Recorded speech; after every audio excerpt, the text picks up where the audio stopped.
Donna has just moved to the city for her new job as a graphic designer. Leaving her family home in a small town is hard, but she wants a more independent life. The apartment she chooses is an old building in the middle of town, right above a bookstore that is about to close. The apartment is located on the outskirts of a sparsely populated area, but Donna likes it because it is cheap and close to work.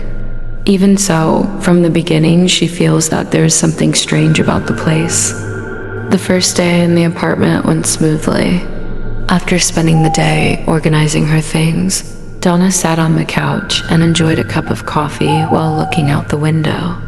The sound of traffic on the highway was faintly audible, but inside the apartment was quiet. The only sound she could hear was the ceiling fan whirring softly. However, the quietness began to fade as night fell. At night, the atmosphere in the apartment felt different. The lights in the usually bright corridor became dim, and small sounds that were previously meaningless began to be heard more clearly. Suddenly, Donna heard a knock on the door. At first, she thought it was a neighbor who wanted to get to know her, but when she opened the door, there was no one there. The corridor was dark and quiet, with only a cold wind that felt piercing. He tried to ignore it. Maybe it was just his imagination. But the knocking came again, louder this time, and when he ran to check the door again, it was still empty. The emergence of strangeness. After a few days of living there, Donna began to realize that there were many strange things in her apartment. Every night, there were always strange sounds coming from the walls. The sound of footsteps walking slowly in the corridor outside, although when she peeked through the door hole, there was no one there. There were faint whispers, like unclear conversations, but none of the sources of the sounds could be found. One night, she meets Mr. Braun, her old neighbor next door. Mr. Braun is an old man who always wears a worn shirt and is often seen sitting in front of her apartment door. They start talking, and accidentally, Donna mentions the strange noises she has been hearing. Mr. Braun looks troubled and only says briefly, "Don't go to the 8th floor. That's not where you should be exploring." Donna was surprised by the answer, but she didn't press the question further. Even so, her curiosity grew. What was really happening on the 8th floor? Why did the apartment look normal from the outside, but feel so different from the inside? A few days later, Donna met Mrs. Nana, a janitor who had worked in the apartment for decades. Mrs. Nana was a middle-aged woman who always looked tired.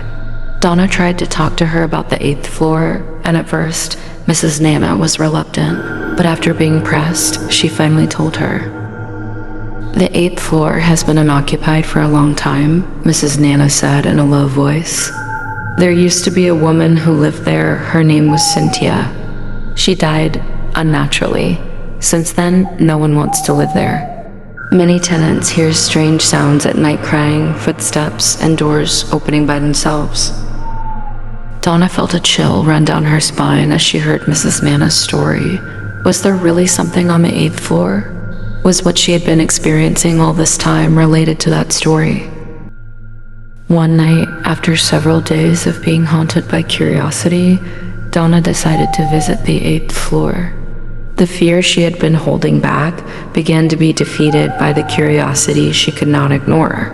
When she tried to call the elevator to go up to the 8th floor, the elevator button for that floor was not lit, as if the floor had been deliberately locked from use. However, Donna found the emergency staircase door leading to the 8th floor was unlocked. He climbed carefully through the dark, narrow stairs. Each step echoed in the quiet hallway. When he finally reached the 8th floor, the atmosphere changed immediately. It was completely silent, much more gloomy than the other floors. None of the lights worked properly, and the air felt colder. The hallways were filled with dust, and the paint on the walls was peeling. Suddenly, Donna heard a soft knock on one of the apartment doors. Her heart pounded as she approached the source of the sound. The door to one of the units was slightly ajar, and soft crying could be heard coming from inside. Despite her trembling body, Dana slowly pushed the door open and stepped inside. The apartment seemed empty, but an eerie feeling enveloped the entire room. Out of the corner of her eye, Donna saw the shadow of a woman sitting on the floor. She appeared to be crying, her long hair covering her face. Donna felt rooted to the spot, unable to move. As she tried to approach, the shadow of the woman suddenly turned, and her face was clearly visible blank eyes, mouth open with an inaudible scream. Donna was shocked, stepped back quickly, and ran out of the apartment. When she reached the corridor, other doors began to open little by little, as if inviting her to come in. Donna didn't care anymore. She ran down the stairs, her breath ragged, until she finally arrived at her own apartment and locked the door tightly. However, since that night, her own apartment began to feel unsafe. The voices returned, even more intense than before. Donna felt like something was watching her at all times. The mystery revealed. Donna knew that she couldn't continue living like this. She had to find answers to everything that had happened. From the nightmares she had about the mysterious woman to the voices that kept haunting her at night, everything felt more and more real. Dina began to investigate more deeply about Cynthia, the woman who had lived on the 8th floor. After searching for information in the city library, Donna found out that Cynthia had indeed lived in the apartment many years ago. Cynthia had been in a relationship with a rich man, but their relationship never went well. Until finally, Cynthia was found dead in her apartment, and the man suspected of killing her managed to escape the law due to lack of evidence. Since then, the apartment on the 8th floor has never been occupied again. As Donna tries to connect the dots, she begins to suspect that Mr. Braun knows more than he is letting on. When she confronts Mr. Braun, the old man finally admits that his father was the one responsible for Cynthia's death. Mr. Braun has tried to protect his family's secret for years by keeping the 8th floor empty, hoping to keep Cynthia's spirit from returning. Donna could not keep quiet after hearing this confession. She contacted the police and reported the old case. After further investigation, Mr. Braun was arrested for helping cover up his father's crime, and Cynthia's murder case was reopened. Although justice was finally served, Donna felt uncomfortable living in the apartment. After everything was over, Donna decided to move out of the apartment. The strange noises and mysterious shadows were gone, but the uneasy feeling remained.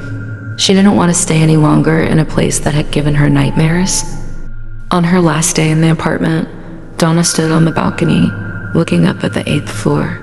Though the floor was now open, she felt like there was something still there, a secret that might never truly go away. As Donna left the apartment with her belongings, a soft knock was heard from the 8th floor window. Donna turned, but this time she saw nothing. Cynthia's spirit may have rested, but the secrets of the 8th floor will live on in her memory. Thank you for listening to the story in one of the 8th floor apartments. Don't forget to always follow for other horror stories on Just Listen. Thank you.